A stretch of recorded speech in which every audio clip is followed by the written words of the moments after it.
Every night, our cat Cosmo has made her home in the basement. From the time I was a tiny child, our parents would remove him from his nighttime perch and bury him in the basement. I suppose it's reasonable that they hated the amount of cat hair he would shed on their bed. We also had to be careful not to leave him in the basement at night because he was an outdoor cat. Around 3 in the morning, my parents would hear him wailing to be let out. I assumed he enjoyed having so much room in the basement, as it is the largest room in our house. His strange behavior began just over 2 weeks ago when I was writing this.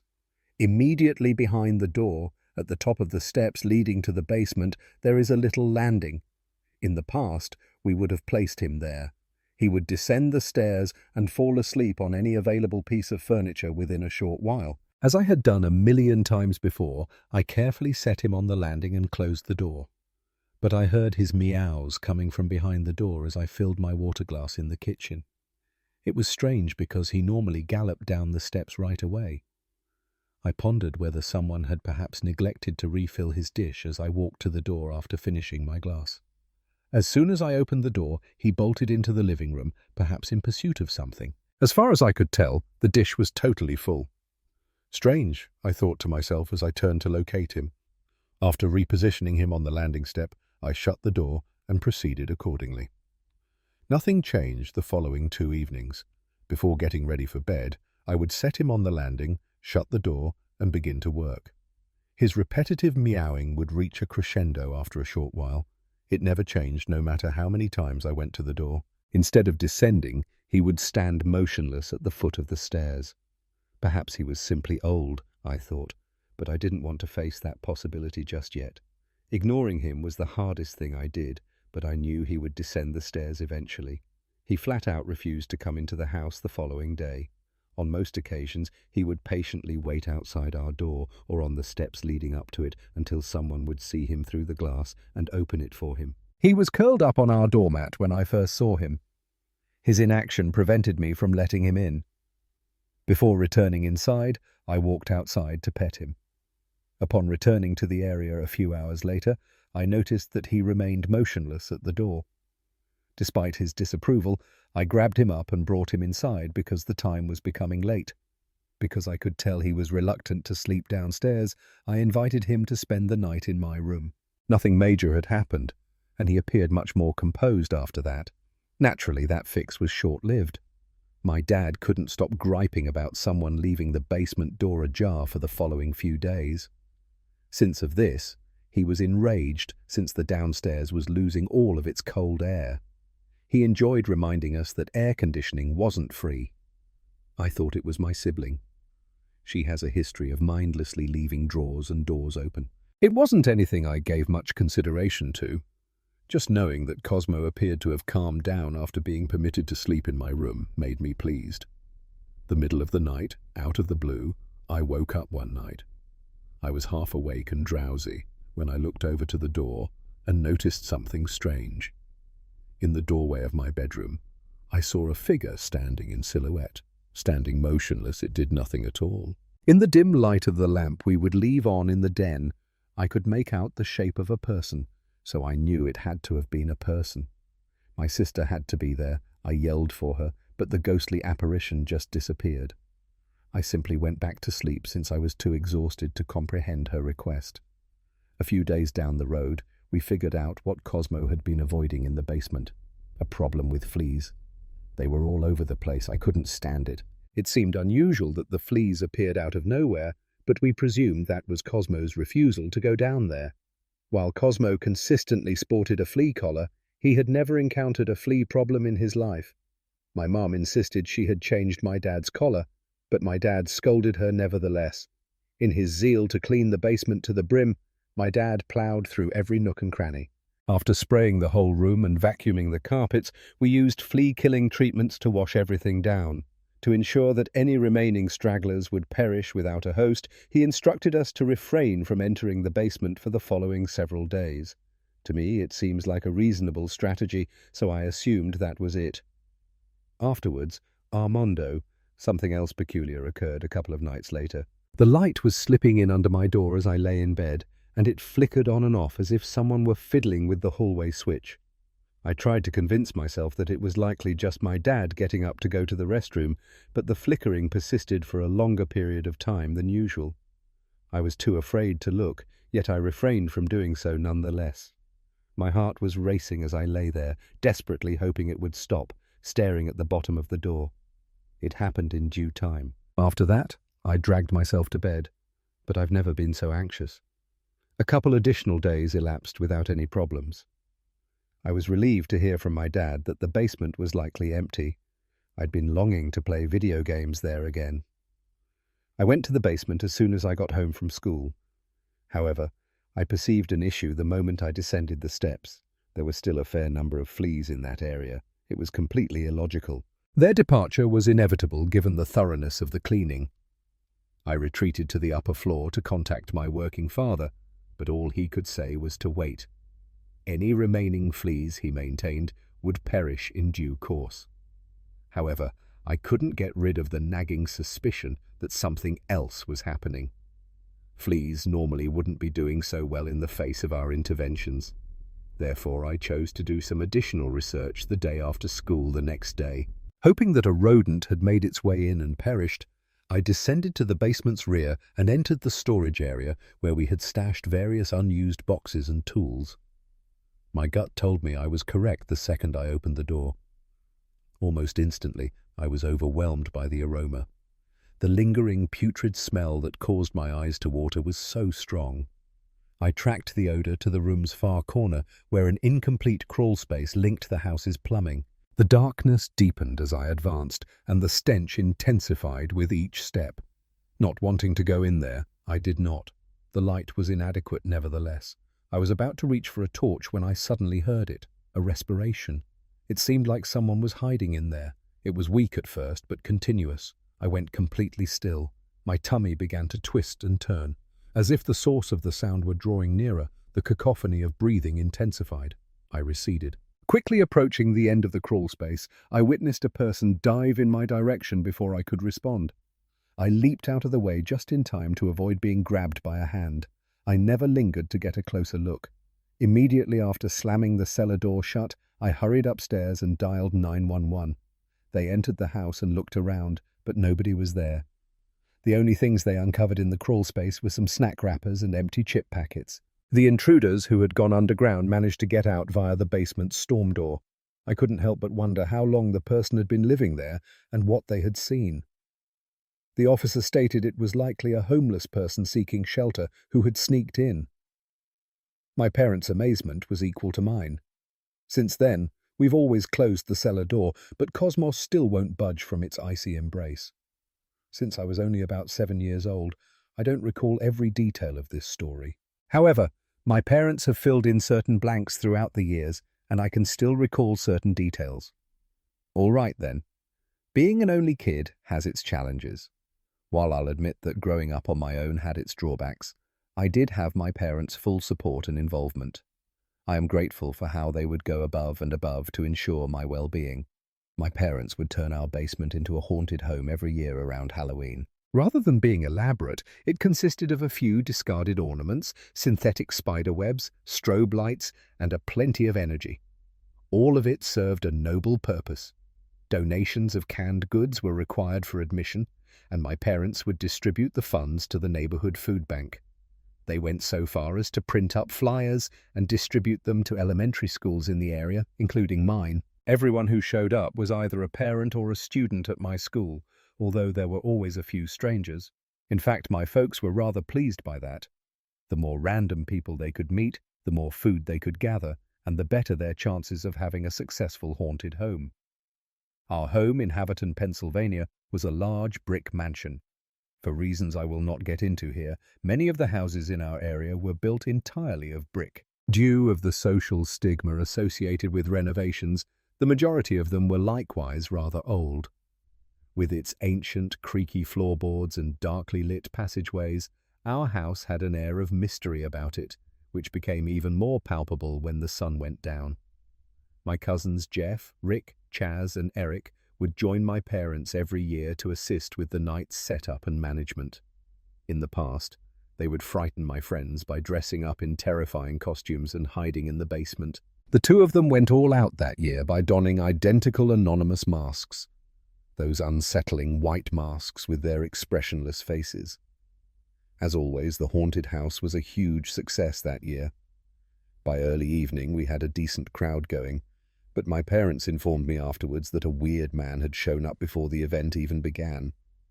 Given that the haunted house catered mostly to families, it was strange that he wasn't accompanied by any children.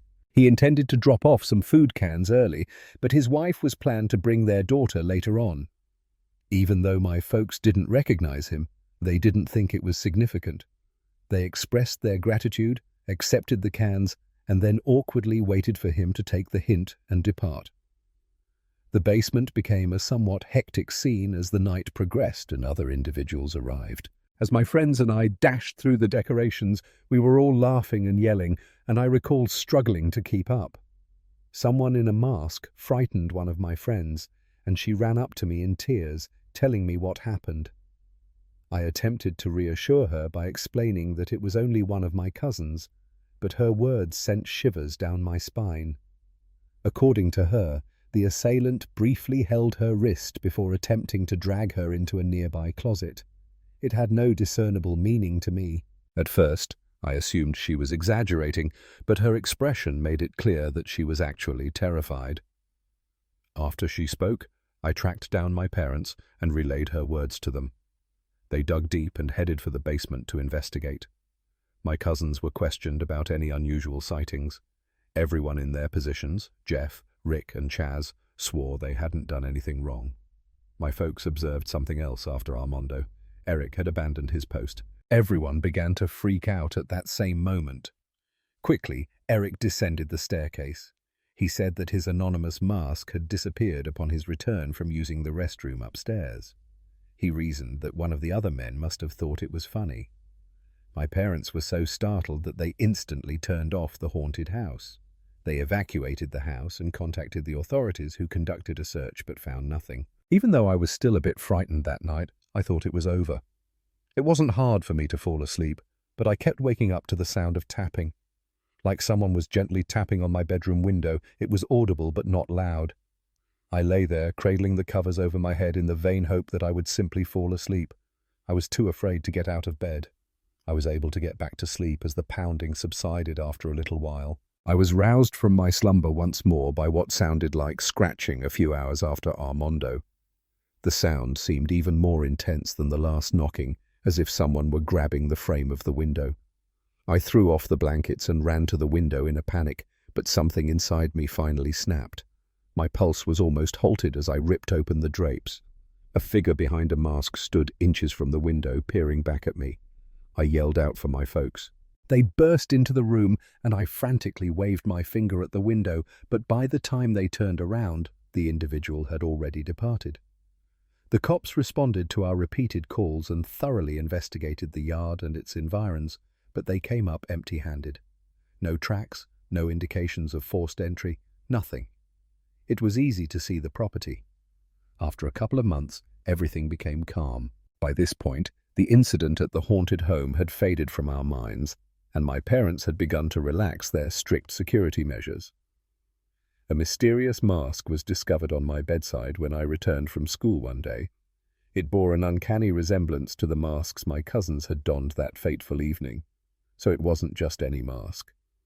The writing, Armando, my name scrawled across the forehead in black Sharpie, was the thing that really creeped me out. How on earth did that individual manage to get my name? We contacted the authorities once more, but their actions were limited to merely filing a report. My folks beefed up the security system with additional cameras and made it a habit to lock every door and window at night. With the addition of a complete alarm system and sensors on every window, even the ones on the upper floor, they truly went all out in terms of protection. Nothing else transpired following that. We couldn't prove it, however. The months that followed were uneventful, except that I insisted on hearing noises outside my bedroom window. Petting, swatting, whatever you can think of. Even though it was probably insignificant, I became too afraid to sleep in my own bed. Years have passed since I was a teenager and left that house, but I can't help but wonder if there was more to the tale of what transpired there. A Mexican joint in the next town over hired me not long ago. I was able to navigate the somewhat dangerous area with ease. Plus, I needed cash badly, so I guess I didn't have much of a choice. As an added bonus, I thought working nights would be more to my liking because I'd have the most of the day to myself. Diego, the manager, seemed, dubious, but the restaurant itself was passable. He never cared about obeying the rules, constantly put me on the clock at the worst possible time, and kept me late. His character made it seem like you couldn't put your trust in him. As I mentioned before, Armando, I was very much stuck. I was desperate for the job. As I was winding down for the night, I began to hear these strange noises. When I initially heard it, I was sweeping the kitchen's tile floor. Two barely audible noises, like scraping and gentle thuds, jumped out at me while I mopped. They appeared from beneath the ground. I realized I wasn't dreaming when I felt a faint but real sensation. I could hear two separate noises, a thudding sound and a scraping sound that would alternate. The sounds persisted for another minute before coming to a full halt as I listened intently. I foolishly dismissed it as a minor sound, like an animal outside or the pipes settling, even though it shocked me. "Armando," it persisted. As soon as it became silent, right when I was finishing up my cleaning, the noise would begin. I informed Diego after a couple of nights of this. As soon as I brought it up, he dismissed it, saying it was insignificant and that I shouldn't be concerned. To top it all off, he claimed there was no basement at the eatery. At that point, my suspicions began to rise. His deceit was exposed the moment I laid eyes on the window wells around the building's rear. Despite my want to inform him, I refrained from doing so. I thought I'd try again tomorrow. Perhaps the sounds would eventually fade away. The sounds, naturally, persisted. I voiced my displeasure to him the following day, claiming that the presence of windows below ground level indicated the presence of a basement. At that point, he sent me an odd expression and said there was no basement. Based on what he told me, the building's prior owners had sealed it up years ago, so now nobody can enter or leave. Then, with a strong tone, he told me to quit being a pest and concentrate on my work. The tone he used was so condescending and forceful that it made me uneasy, yet I was afraid of losing my job if I responded negatively. Perhaps some animal had gotten in somehow. That was my first thought. I didn't understand why Diego insisted on ignoring my concerns and not looking into it. Throughout the subsequent days, the sounds remained constant. It sounded like something or someone was moving around down there every night. Those eerie low thuds and scrapes. I attempted to disregard the uneasy sensation that persisted, but I knew something wasn't right. My curiosity got the best of me one night after closing up. In the end, I decided to check it out by myself. I went around to the rear of the building to find them. I knelt down and attempted to look through a window. Even with the flashlight on my phone, I couldn't see a thing inside because it was so dark. A moment before I was ready to quit up, a light briefly came on in the basement. Then it came undone, just as I was getting a good look at anything. Uncertain of what I had just witnessed, I stood motionless, my pulse pounding. I didn't tell Diego, but I ran to my car because I was too scared to go back inside. I felt it would be best to remain silent due to the circumstances. However, I was unprepared for what was going to transpire. I was compelled to return to those windows the next time I shut the door. As I made my way around the structure, I must confess that my hands were trembling.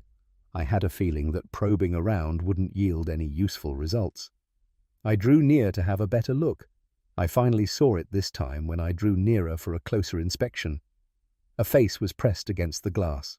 A man, but no ordinary man, it was. He appeared to be totally insane. His unruly locks and unwashed face gave the impression that he hadn't showered in weeks. Through the glass, I could see his large, bright eyes fixed on me. With a sick grin, he slammed his head on the glass and looked at me. I completely lost it and yelled before stagger backwards. I bolted from my car without even bothering to glance behind. With trembling hands and a jumbled set of keys, I snatched the door open and sped away before anyone could stop me. I broke my silence the following day. Without wasting any time, I informed Diego about everything. He made no attempt to refute it, which caught me off guard. On the contrary, he took the time to sit me down and tell it like it was. The man I had seen was really his brother, he confessed. He had been residing in the basement. He claimed that Diego had been concealing his violent and mentally sick brother down there to keep him out of trouble. Years ago, Diego discovered a way to close off the basement to the public, allowing his brother to reside there in peace and quiet. He begged me to keep quiet and told him he would prefer it if I would just forget about it. As for my response, I was at a loss. At that same moment, I wanted to give up, but I restrained myself. Because I was in such a financial bind, applying for other jobs didn't seem like a viable choice.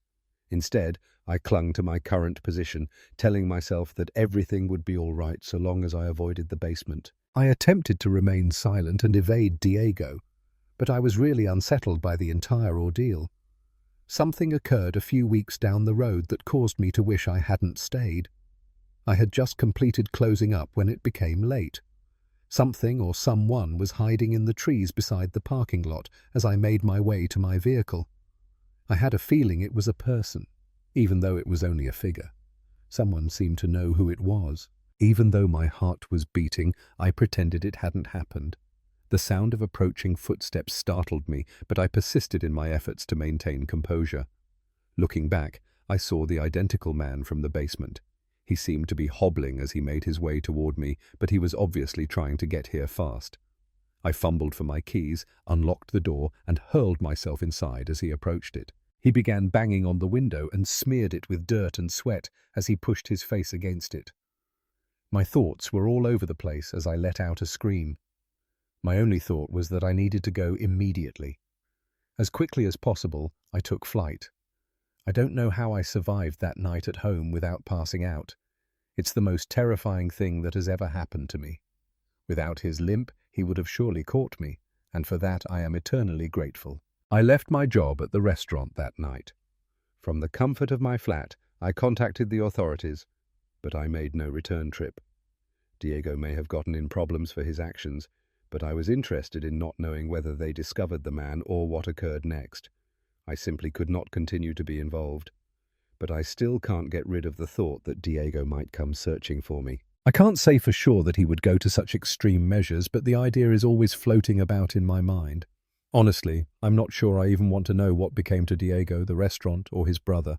For the moment, I'd rather remain a little farther away from that place, but I might swing by there later.